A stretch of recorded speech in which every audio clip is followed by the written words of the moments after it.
26 October মঙ্গলবার 2021। 2018 কোটা সংস্কার থেকে তরুণদের বোধোদয় হয় রাষ্ট্রেরও সংস্কার করা দরকার।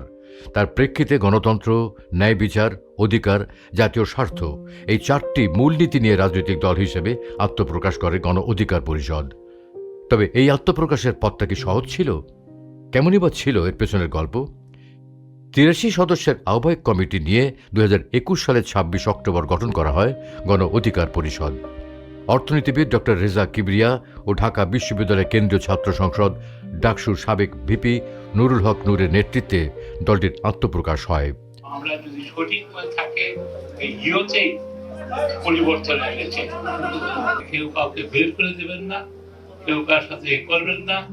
দলটির প্রধান কার্যালয় ঢাকার পুরানো পল্টনের বিজয়নগরের আলরাজি কমপ্লেক্সে অবস্থিত। 2024 সালের 2 সেপ্টেম্বর দলটি নির্বাচন কমিশনের নিবন্ধন লাভ করে। দলটির নির্বাচনী প্রতীক ট্রাক। সুষ্ঠুভাবে কার্যক্রম পরিচালনায় গণ অধিকার পরিষদে রয়েছে বেশ কিছু সহযোগী ভ্রাতৃপ্রতিম অঙ্গ সংগঠন। ছাত্র, যুব ও শ্রমিক অধিকার পরিষদের সারা দেশে জেলা, মহানগর, উপজেলা, ইউনিয়ন এমনকি ওয়ার্ড পর্যায়ে রয়েছে দাপ্তরিক কমিটি। এছাড়াও প্রবাসী অধিকার পরিষদের 58টি দেশে আহ্বায়ক ও দাপ্তরিক কমিটি রয়েছে। আইনজীবী ও পেশাজীবী অধিকার পরিষদের বিভিন্ন জেলা কমিটিও রয়েছে।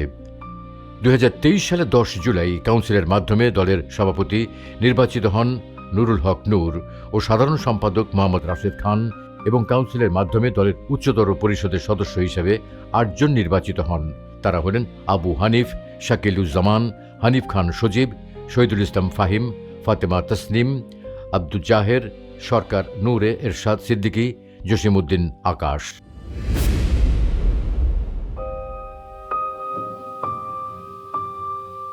ছাত্র অধিকার শুধু মিছিলের শব্দ নয়, এটা হলো ভবিষ্যতের দাবি। আজ আমরা কথা বলছি, আগামীকাল ইতিহাস কথা বলবে। সংকল্প থেকেই 2018 সালের 17 ফেব্রুয়ারি ছাত্র অধিকার পরিষদ গঠিত হয়।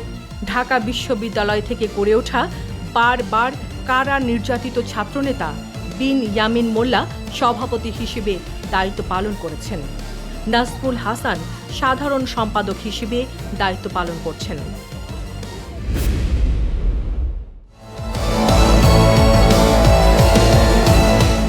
এই মাটিতে জন্ম নেয়া এক প্রজন্ম যারা বইয়ের পাতায় ভবিষ্যৎ খোঁজে, কিন্তু বাস্তবতায় খুঁজে পায় বৈষম্য, বেকারত্ব আর হাজার প্রশ্নের দেয়াল।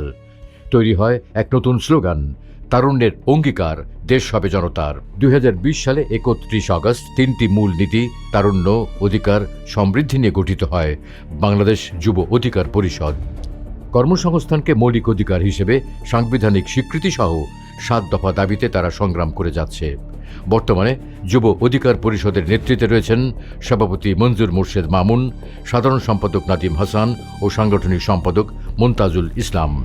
বাংলাদেশ স্বাধীনতার পর থেকেই দিনমজুর, গার্মেন্টস, পরিবহন সহ বিভিন্ন শ্রম খাতের উপর অর্থনীতি দাঁড়িয়ে আছে। সেই সকল শ্রমিকের অধিকার আদায়ের লক্ষ্যে জন্ম নেয় বাংলাদেশ শ্রমিক অধিকার পরিষদ, যার সভাপতি হিসেবে দায়িত্ব পালন করেছেন আব্দুর রহমান ও সাধারণ সম্পাদক ইমরান হোসেন। সকল বাংলাদেশি প্রবাসীদের প্রাপ্য অধিকার আদায়, সকল প্রবাসীর পরিবারের নিরাপত্তা, শিক্ষা ও চিকিৎসা সহ সকল মৌলিক অধিকার সুনিশ্চিত করতে এসো এক হই, অধিকারের কথা কই এই স্লোগানে 8 মে 2020 সালে প্রতিষ্ঠিত হয় বাংলাদেশ প্রবাসী অধিকার পরিষদ। সভাপতি হিসেবে দায়িত্ব পালন করেছেন জার্মান প্রবাসী ইঞ্জিনিয়ার কবির হোসেন ও সাধারণ সম্পাদক মালয়েশিয়া প্রবাসী সাফায়েত হোসেন। দেশের পেশাজীবীরা অধিকার বঞ্চনা, নিরাপত্তাহীনতা, অস্বচ্ছ নিয়োগ এবং পেশাগত হুমকির মুখোমুখি হয়েছে বারবার। যাদের কণ্ঠ যখন ভেঙে যাচ্ছিল চাপ ও অন্যায়ের দেয়ালে, তখনই 4 সেপ্টেম্বর 2021 সালে জন্ম নেয় একটি অভিন্ন প্ল্যাটফর্ম, বাংলাদেশ পেশাজীবী অধিকার পরিষদ। ডক্টর জাফর মাহমুদ সভাপতি হিসেবে ও অ্যাডভোকেট খালিদ হাসান সাধারণ সম্পাদক হিসেবে দায়িত্ব পালন করছেন। যখন আইনজীবীদের পেশার মর্যাদা রাজনৈতিক চাপ আর জটিলতায় আটকে যায়, আদালতের আঙিনায়ও নিরাপত্তাহীনতা তৈরি হয়, তখনই প্রয়োজন হয় একটি স্বাধীন ও নিরাপদ প্ল্যাটফর্মের। এই বাস্তবতার ভেতর থেকেই 18 ফেব্রুয়ারি 2022 জন্ম নেয় বাংলাদেশ আইনজীবী অধিকার পরিষদ। আহ্বায়ক হিসেবে দায়িত্ব পালন করেছেন অ্যাডভোকেট গোলাম সারওয়ার খান জুয়েল ও সদস্য সচিব অ্যাডভোকেট নূরে এরশাদ সিদ্দিকী। বাংলাদেশের শিল্পাঙ্গনে শিল্পী ও সংস্কৃতি কর্মীদের আর্থিক অনিশ্চয়তা, পেশাগত নিরাপত্তা, দলীয়করণ ও পক্ষপাতমূলক আচরণ সংস্কৃতি অঙ্গনকে ধ্বংসের দিকে ঠেলে দিচ্ছে। এই চ্যালেঞ্জগুলো থেকে উঠে আসে একটি দাবি: শিল্পী ও সংস্কৃতি কর্মীদের অধিকার রক্ষা করা প্রয়োজন।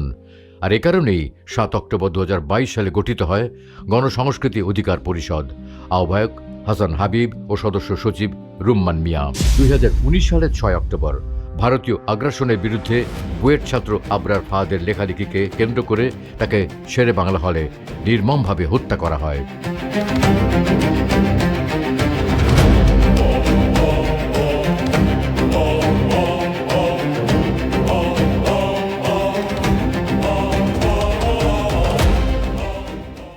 পঁচিশে মার্চ সকাল তখন 10টা। ঢাকার আকাশে বাতাসে নিস্তব্ধতা, অলিতে গলিতে কড়া নিরাপত্তা, কারণ বাংলাদেশের সুবর্ণ জয়ন্তীতে ভারতের প্রধানমন্ত্রী নরেন্দ্র মোদী আসবেন। অপরদিকে পল্টন, বিজয়নগর পানি ট্যাঙ্কি এলাকায় বুকে সাহস, মনে ঘৃণা এবং প্রতিবাদের অগ্নিস্ফুলিঙ্গ নিয়ে বিপি নুরুল হক নূরের নেতৃত্বে গুজরাটের কসাইখ্যাত নরেন্দ্র মোদীর বাংলাদেশ আগমন ঠেকাতে ছাত্র ও যুব অধিকার পরিষদের নেতৃবৃন্দরা প্রস্তুতি নিচ্ছে।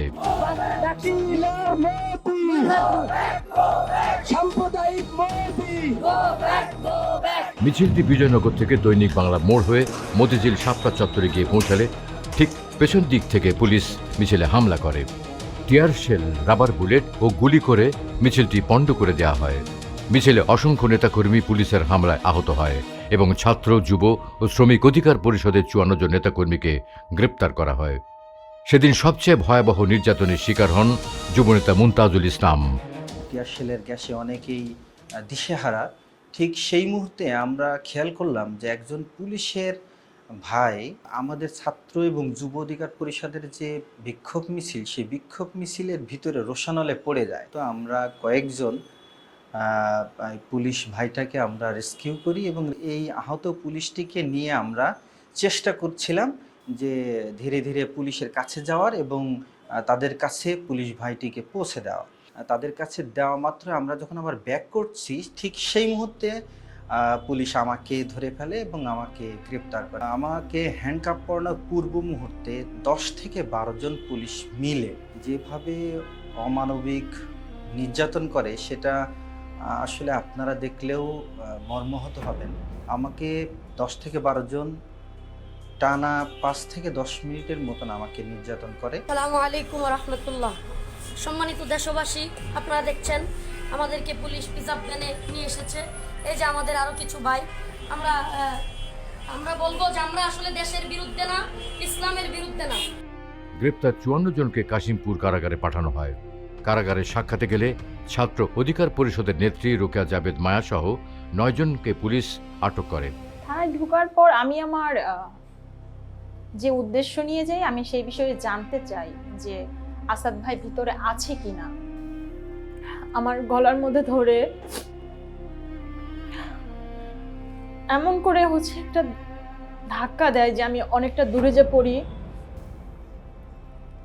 আমার সাথে যখন এই ঘটনাগুলো হচ্ছিল, সেই মুহূর্তে বাইরে থাকা আমার সহযোদ্ধা যারা ছিল, তাদেরকে ভিতরে আনার জন্য ওসি ফারুক বাকি কনস্টেবলদেরকে বলে, তারা যে নিচে থেকে আরো যারা গিয়েছিল তাদেরকে বলেছে যে ভিতরে যে মেয়েটা আসছে সে আপনাদেরকে ডাকতেছে, চলেন। ওরা আসার পরে বলে যে গেটটা লাগাই দাও। গেট লাগাই দেওয়ার পরে ওদের সাথেও অনেক দুর্ব্যবহার করে, গায়ে হাত তুলে। তখন যখন মমিন ভাই আমি জিজ্ঞেস করলাম আমাদের অপরাধ কি, আমাদের কেন আটকে রাখতেছেন, তখন বললো হ্যাঁ মামলা আপনাদের নামে হয়েছে, আপনারা আসামি ছিনতাই করতে আসছিলেন, আপনারা রাষ্ট্রীয় বিরোধী কাজ করেছেন, অগ্নিসংযোগ, বিস্ফোরণ, এইসব কাজের সাথে আপনাদের সম্পৃক্ততা পাওয়া গেছে। আমার বিয়ে ঠিক ছিল সেই মুহূর্তে। এই যে একটা ট্র্যাজেডির কারণে আমার বিয়েটা ভেঙে যায়। আমি একটা মামলা নিয়ে প্রথমে কারাগারে ঢুকেছিলাম, হ্যাঁ, তারপর কয়েকদিন যাওয়ার পরে শুনি আরেকটা মামলা হয়েছে আমার নামে। সেই মামলা রিমান্ড মঞ্জুরও করা হয়েছে। আমি সেকেন্ড টাইম আবার ডিবিতে আসি। আমি রিমান্ড জিজ্ঞাসাবাদের নামে রিমান্ডের অত্যাচার সহ্য করি। এরপরেই মূলত হচ্ছে আমার রাজনীতিতে অ্যাক্টিভ হওয়া, ফুললি কাজ করা, যেন আমার মতো কোনো নারীকে সহিংসতার শিকার না হতে হয়। জেলখানায় 10 মিনিট করে যে সপ্তাহে সবাই কথা বলতে পারে, জেলবন্দিরা কথা বলতে পারে, এই সুযোগ আমাদের দেওয়া হচ্ছিল না।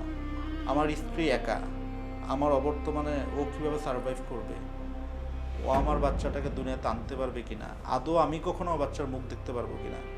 যেদিন আমার সন্তান জন্ম নেয়, আমি জেলখানায় হাসিনা প্রশাসনে এমন একটা অবস্থা ছিল যে আপনি যদি জেলে টাকা খরচ করতে পারেন আপনি আসলে কিছু ফ্যাসিলিটিস পাবেন। তো আমাদের মানে কোনো এক আসামি ভাই, সে আমাকে হেল্প করে, তাকে আমার পরিবারের নাম্বার দিলে সে যোগাযোগ করে, সে মাঝে মাঝে খবর দিত। তো সে একদিন জানায় যে কালকে হয়তো আপনার ওয়াইফকে হসপিটাল নিয়ে যাওয়া হবে। 27শে জুন 2021 যখন আমার সন্তান জন্ম নেয়, জন্ম নেওয়ার সম্ভবত 3 থেকে 4 ঘন্টা পর আমি আসলে জানতে পারি। আরও 3-4 দিন পরে জানতে পারি যে আমার বাচ্চা যখন জন্ম নিয়েছে তখন আমার পুরো দল, আমার নেতা বিপি নুরুল হক নূর আমার বাচ্চাকে আমার অবর্তমানে কোলে তুলে নিয়েছে হসপিটালে গিয়ে। এই খবরটা আমি যখন পাই, আমি আলটিমেটলি আমার মনে হয় যে মানে কিছু একটা আমি করছি, আমার রাজনীতির কিছু একটা অর্জন দাঁড়াইছি। ভিপি নূর আমার অবর্তমানে আমার মেয়েকে গিয়ে কোলে তুলে নেয়া, আমাকে আসলে এই খবরটাই আমার নূরের প্রতি কৃতজ্ঞ করে দেয়। 1971 সাল থেকে তাদের যে আধিপত্য, বাংলাদেশের সীমান্তে নির্যাতন ও আগ্রাসন বিরোধী আন্দোলনের অন্যতম প্রেক্ষাপট 2011 সালের 7 জানুয়ারি কুড়িগ্রামের ফুলবাড়ি সীমান্তে বিএসএফের গুলিতে কিশোরী ফেলানী খাতুনকে হত্যা করে কাঁটাতারে ঝুলিয়ে রাখা হয়।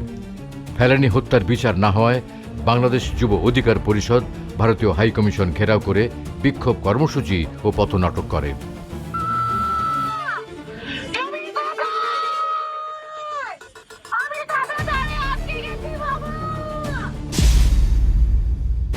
স্বৈরাচারের জুলুম ও নিপীড়নে যখন জর্জরিত পুরো দেশ, মৃত্যু ভয়ে যখন কোণঠাসা পুরো দেশের মানুষ, যখন সকলের কাছ থেকে কেড়ে নেওয়া হয়েছে মৌলিক অধিকার, ঠিক তখনই গণতন্ত্র পুনরুদ্ধার ও জনগণের অধিকার আদায়ের লড়াই সংগ্রামে রাজপথে নেমে জীবন বাজি রেখে মানুষের অধিকার আদায়ে স্বৈরাচারের সামনে বুক চিতিয়ে দাঁড়িয়েছে গণ অধিকার পরিষদ।